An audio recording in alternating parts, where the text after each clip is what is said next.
The wind was a blade, honed on prairie ice and mountain stone. It sliced through the thin walls of the abandoned trail house, moaning under the eaves like a restless spirit. Dust motes danced in the scant light that filtered through grimy window panes, illuminating the decay within. Sheriff Silas Croft dismounted, his movements stiff with cold and fatigue. He'd been tracking a small, unsavory group through this desolate stretch, hoping they'd stopped here, perhaps left sign. What he found was far worse. The air inside was thick, sour, heavy with the unmistakable scent of neglect and something else, something tiny and vulnerable.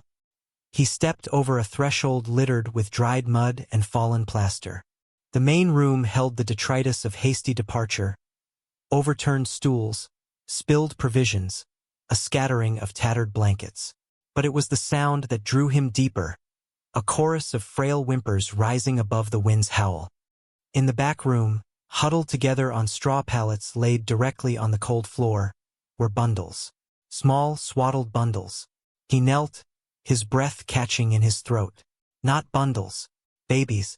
10 of them, ranging, he guessed, from newborns barely a few weeks old to maybe a year at most.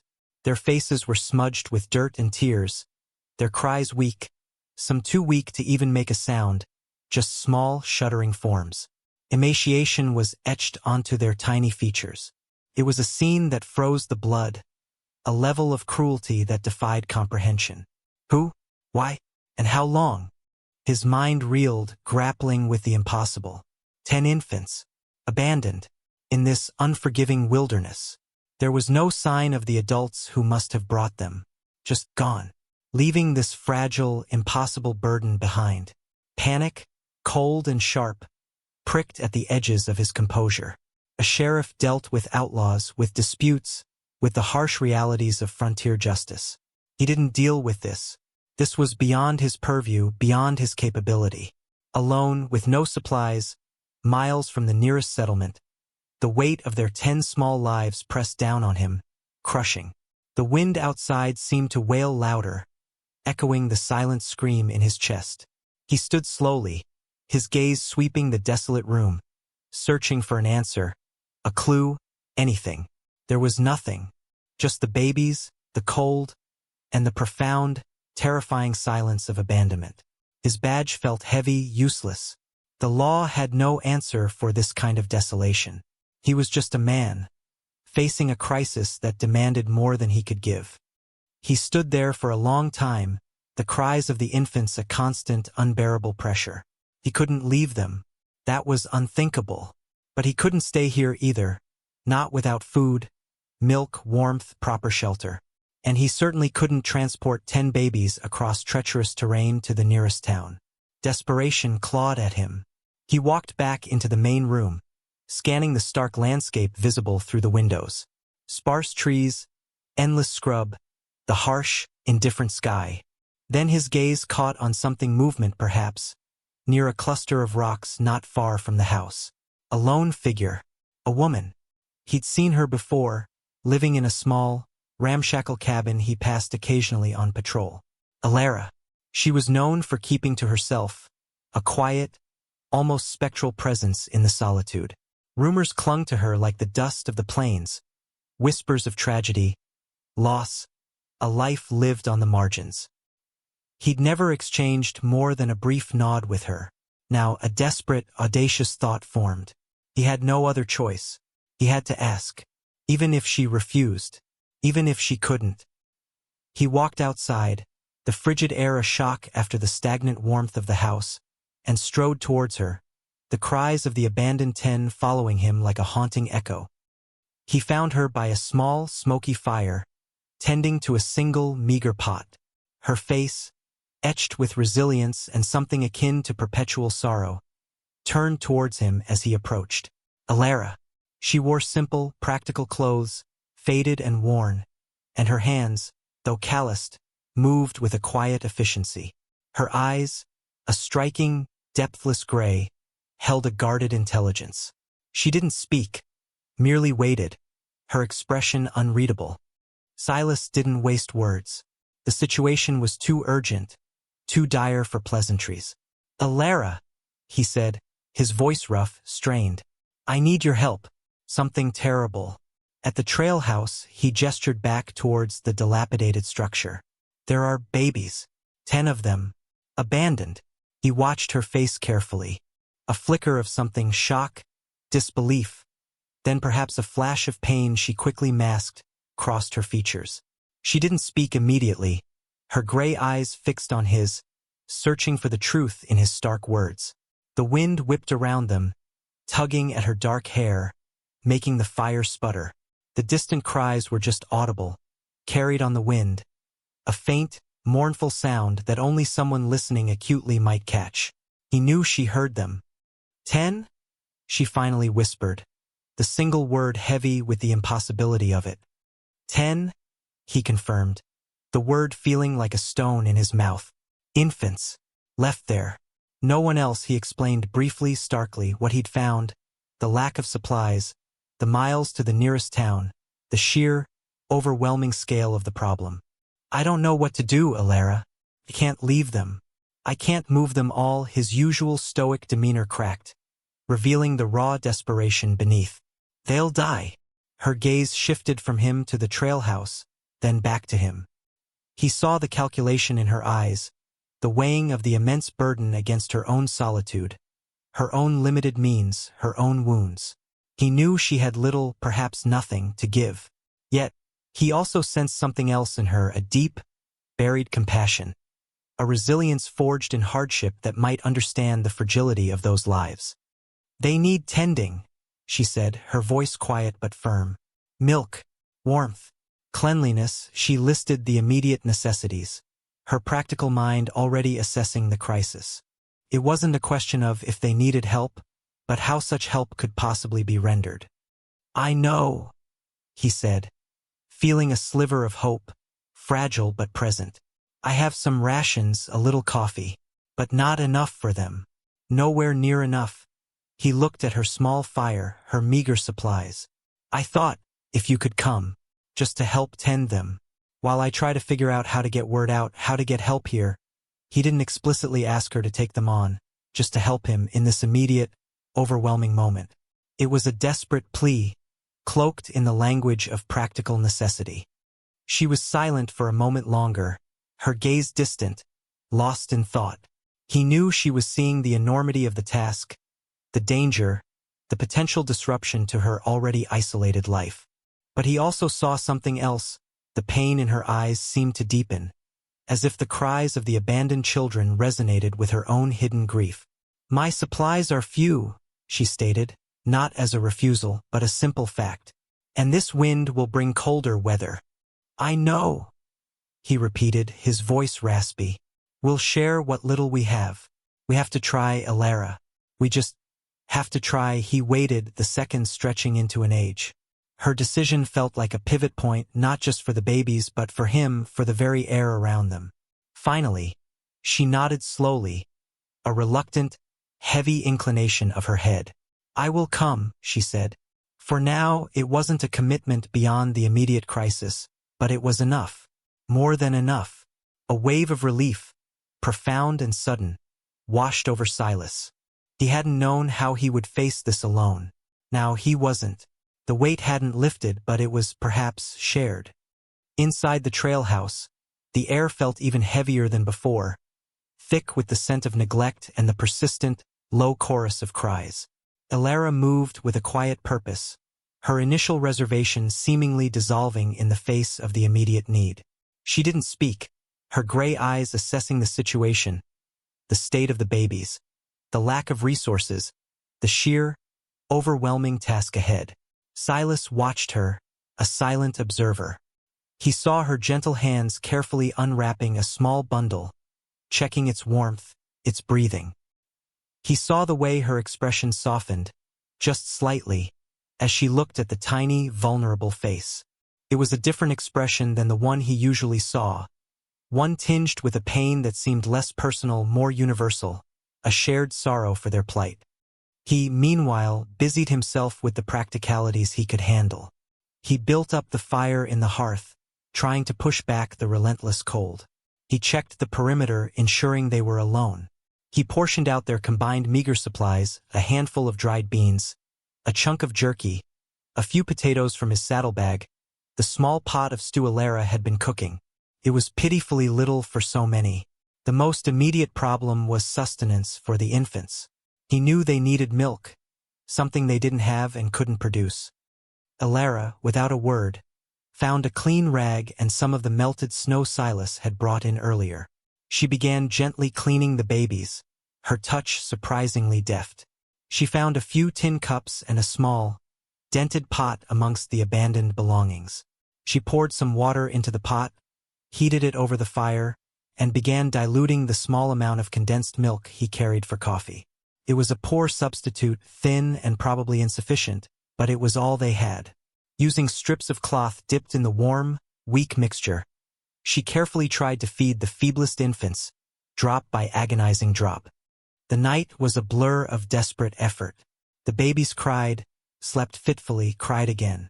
Alara worked tirelessly, moving from one small form to another, her face illuminated by the flickering firelight. Silas kept the fire going, stood guard, his presence a silent, steady anchor in the chaos. He wasn't sure what he was guarding against, the elements, maybe, or the sheer hopelessness of the situation trying to seep in. He watched Alara, mesmerized by her quiet strength. She didn't complain, didn't falter. She simply did, her actions speaking volumes where words would have felt inadequate. He saw the toll it took on her, the exhaustion in her eyes, the tension in her shoulders. But beneath it, he saw something else, a quiet determination, a fierce protectiveness beginning to bloom in the harsh soil of necessity. He offered to take a turn, to help feed, but she shook her head gently. "They are fragile," she murmured, her voice barely audible above the wind. "Requires a gentle hand." It wasn't a dismissal, but an acknowledgement of his lack of experience with such delicate lives. As the hours wore on, the trail house became a strange, temporary sanctuary. The cries didn't stop entirely, but they softened, becoming less frantic as some of the babies found a measure of comfort, a little warmth, a few drops of weak nourishment. The smell of sour neglect began to fade, replaced by the scent of wood smoke and weak milk. Outside, the wind continued its relentless assault, a reminder of the unforgiving world they were holding at bay. Silas sat by the fire, cleaning his rifle, ostensibly keeping watch. But his gaze kept returning to Alara. He thought of the rumors about her, the unspoken tragedy. He wondered what had brought her to live alone in this desolate place. He knew loss haunted the frontier, leaving scars that ran deep. Perhaps that's why she could face this, because she understood on some profound level what it meant to be alone, to be vulnerable, to be left behind. They were strangers, bound together by an impossible circumstance, navigating the darkness one small, uncertain step at a time. The trust between them was unspoken, forged in the shared silence of the night and the desperate need of the 10 small lives entrusted to their temporary care. It wasn't comfortable, wasn't easy, but it was there, a fragile thread connecting two solitary souls against the vast indifference of the world. Dawn arrived not with a flourish of color, but a grudging gray light that seeped into the trail house, illuminating the grim reality of their situation. The babies were quieter now, exhausted, some still sleeping fitfully, others whimpering softly. Alara looked utterly spent, her face pale and drawn in the harsh light, but her movements were still purposeful as she continued her tireless work. Silas had managed to catch a rabbit just after sunrise, a small victory against the encroaching hunger. He cooked it quickly over the fire, offering the first, most tender pieces to Alara. She ate slowly, her eyes still scanning the small forms around them, her focus unwavering. He knew he couldn't wait any longer. He had to try and reach town or at least a homestead to get real help. "I have to ride," he said, stating the obvious, yet dreading the separation. "I need to get supplies, bring back help. I'll ride hard." Alara nodded, her gaze meeting his. There was no fear in her eyes now, only a quiet resolve. The vulnerable woman he had seen yesterday seemed to have shed that skin overnight, replaced by someone forged in the fire of immediate crisis. "Go," she said, her voice low. I will watch them. It was a simple statement, yet it carried the weight of an immense promise. He hesitated. Leaving her here, alone with this overwhelming burden, felt wrong. But he knew it was the only way. He couldn't take the babies with him, and he couldn't leave them entirely alone. Alara, in her quiet way, had become their protector, their fragile shield against the world. I'll be as fast as I can, he promised, his voice tight with the unspoken dangers of the journey and the vulnerability of those left behind. He mounted his horse, the wind biting at his face. As he rode away from the trail house, he looked back. He saw the wisp of smoke from the chimney, a fragile sign of life in the desolate landscape. He thought of Alara inside, surrounded by the 10 tiny lives depending entirely on her. The weight was still there, but now it was coupled with a grudging respect, a deep sense of reliance on this solitary woman. The ride was brutal, a race against time and the elements. He pushed his horse hard, the frozen ground unforgiving underhoof. His mind was a whirlwind of possibilities, fears, and calculations. Would his message reach town? Would people believe him? Would they send help quickly enough? And always, the image of Alara and the babies, alone in that cold, isolated house. He reached the nearest scatter of homesteads just as dusk began to fall. The news spread quickly, met first with shock and disbelief, then a mix of horror and reluctant obligation. It wasn't easy convincing people, rousing them from their own struggles, asking them to face such a grim reality. But Silas Croft wore a badge, and the sheer, impossible scale of the story lent it a terrible truth. A few brave souls, hardened by the frontier but not entirely devoid of compassion, agreed to help. They gathered what little they could: blankets, some dried milk, medicine, and a few women willing to travel. The return journey was faster, fueled by urgency and the presence of others. As they neared the trail house, the familiar structure appeared against the twilight, a dark silhouette against the fading sky. Relief, so potent it nearly buckled his knees, washed over Silas when he saw the faint glow of firelight through the windows. She was still there. They were alive. They dismounted, the small group moving cautiously towards the house. Silas entered first, his heart pounding. The scene inside was still one of hardship, but it was no longer one of utter despair. Alara sat by the fire, holding a small baby, rocking it gently. The other 9 were still on the pallets, some awake and whimpering, others asleep. The air was warmer, cleaner than before. And Alara, she was different. Tired, yes, but there was a quiet strength radiating from her, a calm competence that had been absent before. She looked up as they entered, her gray eyes scanning the faces behind Silas. There was a flicker of relief in her eyes too, seeing that he had returned and brought help.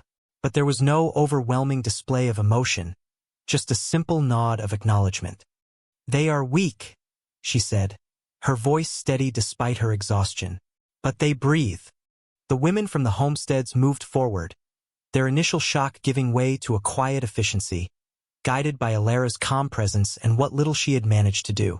The trail house, for one night, had become a sanctuary, a place where the most vulnerable lives were fiercely, quietly defended. In the days that followed, the logistics were complex, the decisions difficult.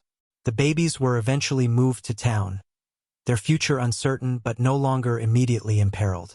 Alara didn't follow, didn't seek recognition or praise. She stayed at the trail house, helping to clean and close it up, a silent guardian of the place where she had faced down despair and found a strength she perhaps hadn't known she possessed. Silas sought her out before she returned to her cabin. The wind was softer now, a promise of spring attempting to push back the lingering bite of winter. He found her standing outside the trail house, looking out at the vast, empty landscape.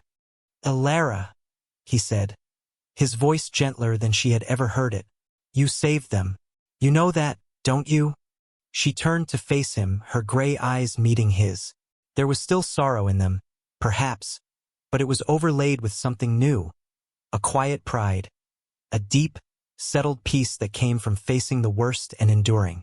"We saved them, Sheriff," she corrected softly. "You brought me here. You brought the others."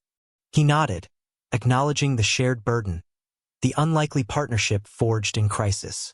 "Still," he said, "without you, they wouldn't have lasted the night." He hesitated, searching for the right words. "You showed courage. More than most." A faint, almost imperceptible smile touched her lips.